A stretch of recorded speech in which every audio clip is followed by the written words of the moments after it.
Dico des pourquoi du vendredi avec Hadjer Benchir et Shawki Lazar. Bonjour à toutes et à tous, c'est un plaisir d'accueillir chaque vendredi Dr Shawki Lazar, professeur d'études islamiques à Qatar University, pour répondre à un de nos pourquoi. Dr Shawki Lazar, bonjour. Bonjour Hadjer. Alors le pourquoi du jour, pourquoi celui qui se détourne de la tradition prophétique n'est pas considéré membre de la communauté? Oui Hadjer, vous faites référence à un récit prophétique en effet où il est rapporté que 3 personnes sont parties voir les épouses du prophète sallallahu alayhi wa sallam pour les interroger au sujet de l'adoration du prophète. Et lorsque les épouses du prophète sallallahu alayhi wa sallam les ont informées de la façon dont le prophète adorait Dieu, eh bien ces 3 personnes, c'est comme si elles estimaient que c'était pas beaucoup. Et elles se disaient, lui c'est le prophète, Dieu lui a pardonné tous ses péchés antérieurs et futurs, et de ce fait, on n'est pas à son niveau. Et donc l'un d'entre eux a dit, eh bien moi je vais prier toutes les nuits et je ne dormirai plus. L'autre a dit, moi je vais jeûner tous les jours et jusqu'à la fin de ma vie. Et l'autre a dit, je ne me marierai jamais.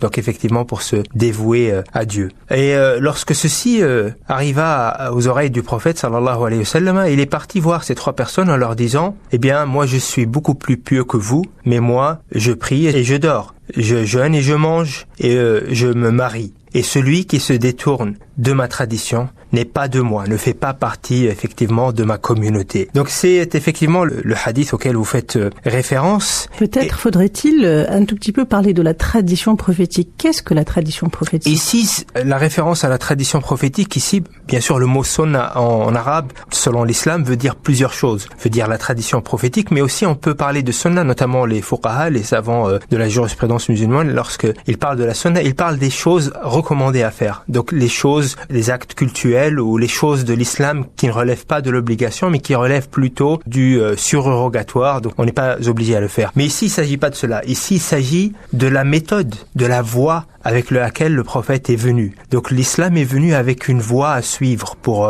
l'être humain. Et ici, ces 3 personnes, c'est comme si ils estimaient que s'abstenir de ce qui est autorisé, de se nourrir et de dormir et des plaisirs de la vie en vérité, c'est comme s'ils estimaient que cela va les empêcher de se rapprocher de Dieu. Or, le prophète nous apprend que sa sunna, sa tradition, donc la voie avec laquelle l'islam est venu, c'est une voie du juste milieu. Et donc il n'y a pas d'opposition entre le profane et le spirituel. Il n'y a pas d'opposition entre le corps et l'esprit. Donc cette opposition n'existe pas en islam. Au contraire, en islam, le Coran nous dit قُلْ مَنْ حَرَّمَ زِينَةَ اللَّهِ الَّتِي أَخْرَجَ لِعِبَادِهِ وَالطَّيِّبَاتِ مِنَ الرِّزْقِ. Dit, qui oserait interdire la beauté que Dieu a fait émerger à ses serviteurs et les bonnes choses de cette vie. Donc effectivement, donner la part qui est due à son corps, au plaisir de ce monde, n'est pas forcément en contradiction avec l'aspect spirituel. Donc il n'y a pas d'opposition entre les aspirations du corps et les aspirations de l'esprit.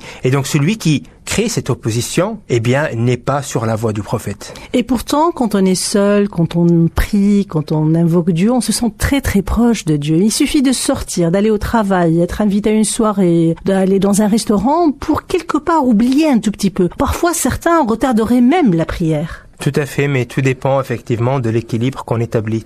Tout dépend de l'état d'esprit. En vérité, les aspirations du corps, les plaisirs de ce monde font partie aussi des choses que Dieu a placées en nous. Ces aspirations, Dieu les a placées en nous. Donc, si on cherche à les assouvir, en vérité, quelque part, on est guidé par Dieu, notre corps est dans ce sens guidé par Dieu. Et tout dépend de l'état d'esprit qu'on a à ce moment-là. Est-ce qu'on le fait avec cet état d'esprit-là, en sachant qu'il s'agit quelque part d'une adoration aussi, donc on le fait avec l'intention. Et ces choses-là, comme nous l'enseigne d'ailleurs le prophète sallallahu alayhi wa sallam. C'est-à-dire aller accepter une invitation à être dîner, ça fait partie de l'adoration de Dieu? Eh bien, le fait de se sentir apaisé, le fait de se sentir heureux, le fait de se sentir à un équilibre intérieur, ça fait partie effectivement des éléments qui contribuent à notre bien-être spirituel. Dr Shawki Lazar, professeur d'études islamiques à Qatar University, merci.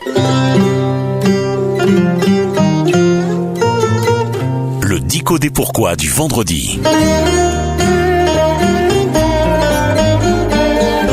Hadjer Benchir vous dit pourquoi dans le Dico des pourquoi avec Shawki Lazar tous les vendredis à 6h05 et 12h25 sur Oryx FM.